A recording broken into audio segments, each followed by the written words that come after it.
안녕하세요. 헌치빌 굿뉴스 황현수 목사입니다. 오늘 본문은 마태복음 15장 1절에서 11절입니다. 2000년대 초중반에 기억하면 한국교회의 선교단체 훈련이 크게 유행했습니다. 저를 포함한 많은 젊은이들이 제자훈련이나 선교훈련을 받았던 기억이 납니다.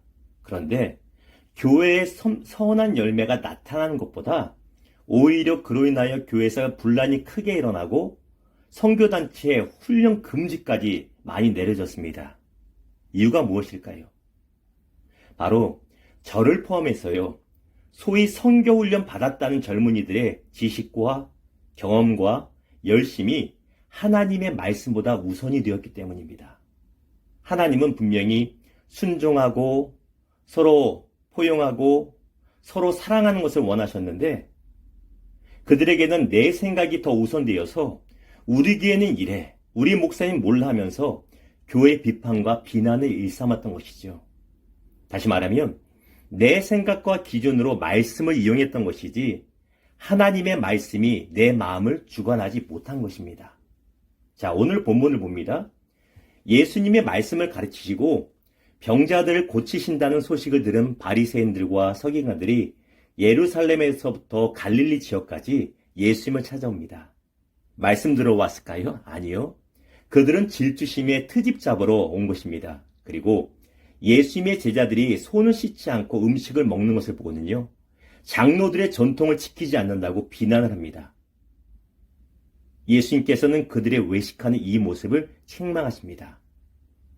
당시 유대인들은 율법학자들의 성경 해석을 하나님의 본래 마음보다 더 중요시하는 큰 오류를 범했습니다. 다시 말하면 하나님의 말씀의 거울 앞에 자신들의 마음을 정직하고 신실하게 비추고 해석한 것이 아니라 자신들의 입맛에 맞게 말씀을 해석해서 자신들의 욕심대로 행하고 사람들을 옥죄는 무기로 이용하고자 결국 하나님의 말씀을 패해버린 것입니다. 이것이 오늘 예수님이 말씀하시는 장로들의 전통이란 것입니다. 오늘 본문 4절에서 5절에 기록된 전통을 고르반이라고 하는데요.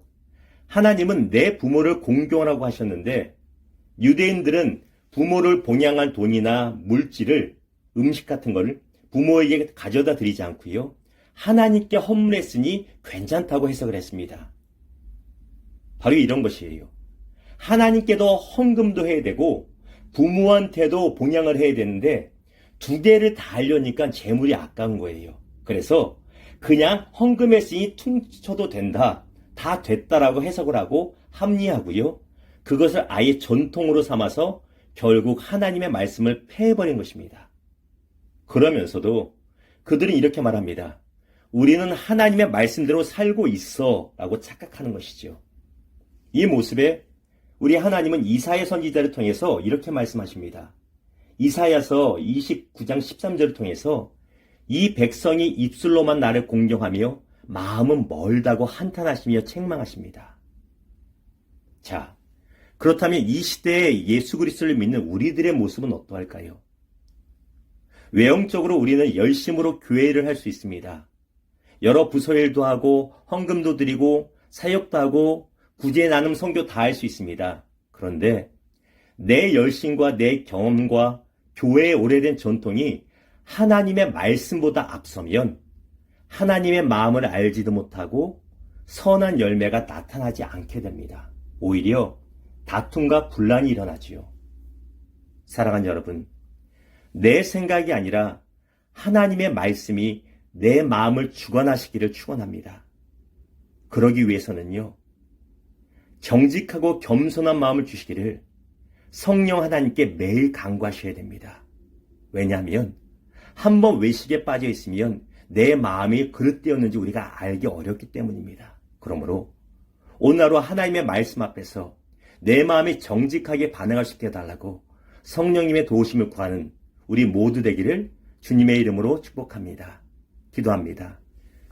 주님, 오늘 말씀을 통해서 바리새인들의 잘못된 모습을 돌아보았습니다. 혹시라도 그들이 외식하는 모습이 우리의 모습이 아닌지 돌아봅니다. 우리의 기준과 우리의 생각과 우리의 열심과 이 모든 것이 하나님의 말씀을 앞서지 않게 하시고 하나님의 말씀 따라서 하나님의 마음에 순종하는 우리 되도록 성령님 도와주시옵소서. 감사합니다. 예수님의 이름으로 축복하며 기도합니다. 아멘.